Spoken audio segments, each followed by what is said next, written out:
ने पाकिस्तान को ऑपरेशन सिंदूर से पहले रीजनल पावर की हैसियत दी थी कि वो अपनी खित्ते में it is a nuclear power और इट कैन डोमिनेट, और बाकी के सारे माइनर पावर्स हैं।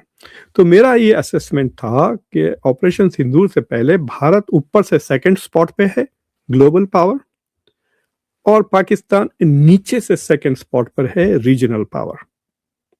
लेकिन सॉफ्ट पावर में तब्दीली आ गई है।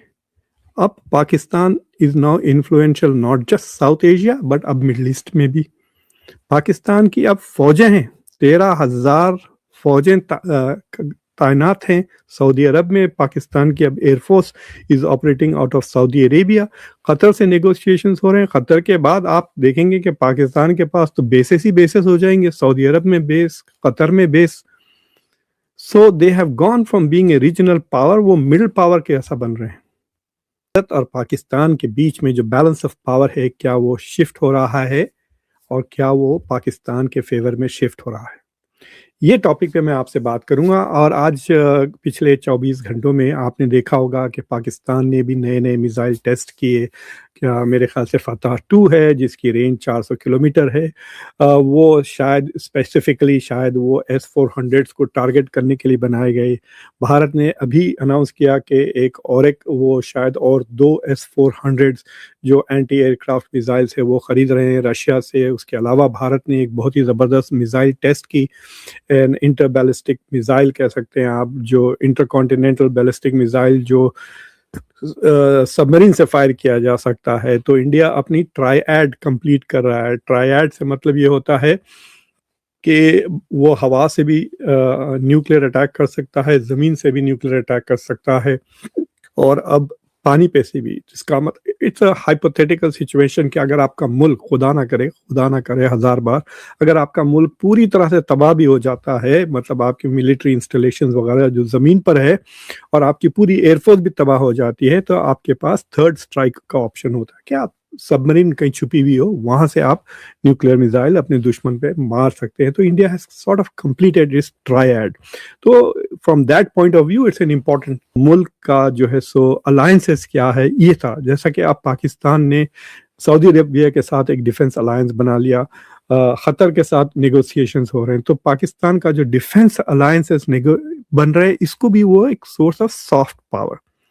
तो इस आर्टिकल में मैंने कहा कि देखो, इसमें कोई शक की बात नहीं है कि पिछले 1.5 साल में जब से डोनाल्ड ट्रंप ने ना सिर्फ भारत की बल्कि नरेंद्र मोदी का भी मजाक उड़ाना शुरू कर दिया। उन्होंने भारत के तो डेड इकोनॉमी, ये वो पता नहीं क्या क्या कह दिया, भारत के ऊपर सबसे ज़्यादा टैरिफ्स लगा दिया, भारत में H-1B के खिलाफ, भारतीयों के खिलाफ साजिशें, यहाँ पे रेट्रिक वगैरह काफ़ी शुरू हो गया था। एकदम इंडिया का soft power is on the down. वो हो रहा है। आपको अब नज़र नहीं आता, जयशंकर बैठे हुए हैं अमेरिका के सेक्रेटरी, और जैसा एंटनी ब्लिंकन के साथ वगैरह नज़र आते थे, वो सब आपको नज़र नहीं आ रहा। आपने मेलोनी को नहीं देखा नरेंद्र मोदी के साथ सेल्फी लेते हुए। इस तरह की चीज़ें अब नहीं हो रही है, बिल्कुल ही नहीं हो रही है। और फिर डोनाल्ड ट्रंप के साथ तो नरेंद्र मोदी को आपने देखा ही नहीं है, जो फरवरी में देखा था पिछले साल, उसके बाद से he is even avoiding being with Trump. और ट्रंप ने तकरीबन 100 बार कह दिया है कि इंडिया और भारत के बीच में, पाकिस्तान के बीच में ऑपरेशन सिंदूर के वक्त जो सीज फायर हुआ वो ट्रंप ने करवाया था। एनीवे, तो मैंने क्या कहा कि देखिए, दुनिया की एक पिरामिड बताया मैंने, ये पावर पिरामिड होती है। तो ये इंटरनेशनल रिलेशंस में लोगों ने कहा कि भाई ये 5 लेवल, एक सुपर पावर होता है, उसके बाद ग्लोबल पावर, उसके बाद मिडिल पावर, उसके बाद रीजनल पावर, फिर नीचे माइनर पावर। तो मैं नीचे ऊपर से करता हूँ। माइनर पावर, हर मुल्क माइनर पावर है भाई। मालदीव भी माइनर पावर है, बांग्लादेश भी माइनर पावर है, उससे नीचे है ही नहीं स्टेटस। अगर आप मुल्क हैं तो you are minimum a minor power. तो हर मुल्क इज अ माइनर पावर, तो उसकी कोई अहमियत नहीं है। यानी आपके पास ना तो रीजनल, यानी आपके खित्ते में इन्फ्लुएंस करने की काबिलियत है, ना आपके पास ग्लोबली कोई इन्फ्लुएंस करने की काबिलियत है। अगर आप मालदीव को ले गए तो मालदीव किस पे हमला कर सकता है, किसके ऊपर वो फोर्स? 5.5 लाख तो उसकी आबादी है बस। हमारे मोहल्ले से, हैदराबाद में जिस मोहल्ले से मैं आता हूँ, उस मोहल्ले से नहीं लड़ सकेगा मालदीव, हम उसको हरा देंगे वहां पर। So it is a country, so it's a minor power. लेकिन जो सुपर पावर है, तो दुनिया में अब सिर्फ एक ही सुपर पावर है, और बाद लोग कहते हैं दो सुपर पावर है, यूएस एंड चाइना। तो सुपर पावर वो पावर होता है जिसके पास इतनी ताकत है कि वो दुनिया के किसी भी कोने में पावर प्रोजेक्ट कर सकता है। अमेरिका ने तो हर वक्त साबित किया, अमेरिका ने साउथ कोरिया में जंग लड़ी, फिर साउथ अमेरिका में जंग लड़ी, इसी यही प्रेसिडेंट ने वेनेजुएला में घुस के प्रेसिडेंट को उठा लिया, ईरान में मार दिया खमेनी को। तो इस तरह से अमेरिका जहाँ चाहे वहाँ वो पावर प्रोजेक्ट कर सकता है, इसमें कोई शक की बात ही नहीं है। It is a super power militarily. कितना भी आप कह लेंगे पावर डाउन हो रहा है, कंपेयर हो रहा है, डिक्लाइन हो रहा है, it is the most powerful military country, और बढ़ भी सकती है अगर डोनाल्ड ट्रंप की जो इच्छा है। 1.4 बिलियन डॉलर का बजट, अगर 1.4 ट्रिलियन डॉलर का बजट अगर वो चाह रहे हैं तो वो मिल सकता है। अगर कांग्रेस उनको दे रही है तो मिलिटरीली और पावरफुल हो जाएगा। लेकिन दुनिया की सबसे बड़ी इकोनॉमी भी है, 32 ट्रिलियन डॉलर्स। लेकिन चाइना भी एक तरह से सुपर पावर है। China has the capacity to project power, हालांकि चाइना इस्तेमाल नहीं करता पावर इस तरह से, बट ये दोनों मिलकर ग्लोबल स्ट्रक्चर जो है, जो जो नियम है इंटरनेशनल ऑर्डर के, उसको तब्दील कर सकते हैं, ग्लोबल ऑर्डर को अंडरपिन कर सकते हैं। दुनिया में सिर्फ दो मुल्क हैं, अमेरिका और चाइना। तो ये सुपर पावर्स हैं। ग्लोबल पावर्स वो होते हैं जो जो मेजर इन्फ्लुएंसर्स होते हैं, लेकिन दुनिया के हर कोने में वो अपनी ताकत प्रोजेक्ट नहीं कर सकते जैसा सुपर पावर कर सकता, लेकिन वो अपने खित्ते में और अपने खित्ते के बाहर पावर प्रोजेक्ट कर सकते हैं। सो फॉर एग्जाम्पल, आपने कई बार देखा फ्रांस अफ्रीका में कई बार मिलिट्री एक्शन लेता है, बरतानिया अभी जहाज भेजा हुआ है। तो ऐसे चंद मुल्क हैं दुनिया में जो अपने खित्ते में तो पावरफुल है ही, लेकिन अपने खित्ते के बाहर भी they can put some power project कर सकते हैं in some regions, not everywhere. जैसा आप रशिया को ले लें, रशिया यूरेशिया में पावर प्रोजेक्ट करता है, अफ्रीका में पावर प्रोजेक्ट करता है, लेकिन ईस्ट एशिया में कुछ भी नहीं है, ना नॉर्थ अमेरिका में कुछ पावर है। रशिया क्या? तो Russia is a very good example of a global power. तो ग्लोबल पावर्स में आप गिन सकते हैं फ्रांस को, बरतानिया को, रशिया को, चाइना को, नॉट चाइना, इंडिया को। तो ये मेरी नज़र में वेयर ग्लोबल पावर्स। तो ये मेरा असेसमेंट है कि ऑपरेशन सिंदूर से पहले और डोनाल्ड ट्रंप प्रेसिडेंट बनने से पहले भारत एक ग्लोबल पावर था।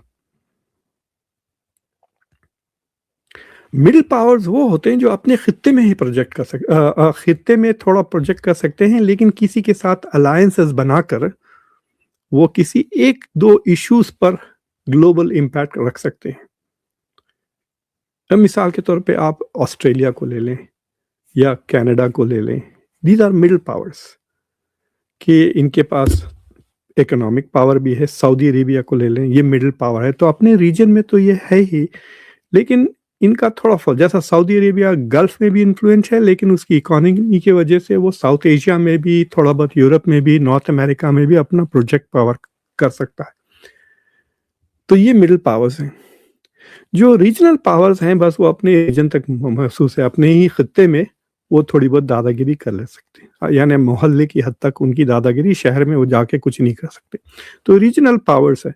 तो मैंने पाकिस्तान को ऑपरेशन सिंदूर से पहले रीजनल पावर की हैसियत दी थी कि वो अपनी खित्ते में it is a nuclear power और इट कैन डोमिनेट, और बाकी के सारे माइनर पावर्स हैं।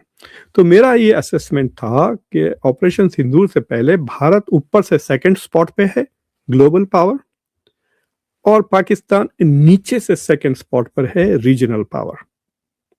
लेकिन सॉफ्ट पावर में तब्दीली आ गई है। अब Pakistan is now influential not just south Asia but अब मिडल ईस्ट में भी। पाकिस्तान की अब फौजें हैं, 13,000 फौजें तैनात हैं सऊदी अरब में। पाकिस्तान की अब air force is operating out of Saudi Arabia. Qatar से नेगोशिएशंस हो रहे हैं। कतर के बाद आप देखेंगे कि पाकिस्तान के पास तो बेसेस ही बेसेस हो जाएंगे, सऊदी अरब में बेस, कतर में base. So they have gone from being a regional power, वो मिडिल पावर के ऐसा बन रहे हैं इन ए लिमिटेड वे। तो पिछले जो 1-1.5 साल में जो डोनाल्ड ट्रंप के साथ जो आसिम मुनीर की डिप्लोमेसी चल रही है उसको ले लें, या जो उनके ताल्लुकात जो दूसरे मुल्कों से, खित्ते के मुल्कों से हो रही हैं, गल्फ की, खुद बांग्लादेश के साथ पाकिस्तान के काफ़ी अच्छे हो गए हैं ताल्लुकात, जो पहले नहीं थे पिछले 1 साल के अंदर। तो पाकिस्तान की अब इन्फ्लुएंस मिडल ईस्ट में भी हो गई है, गाज़ा में भी अब वो बोर्ड पर आ गए हैं, board of peace Donald Trump के थ्रू। बांग्लादेश में भी उनके बेहतर ताल्लुकात हैं।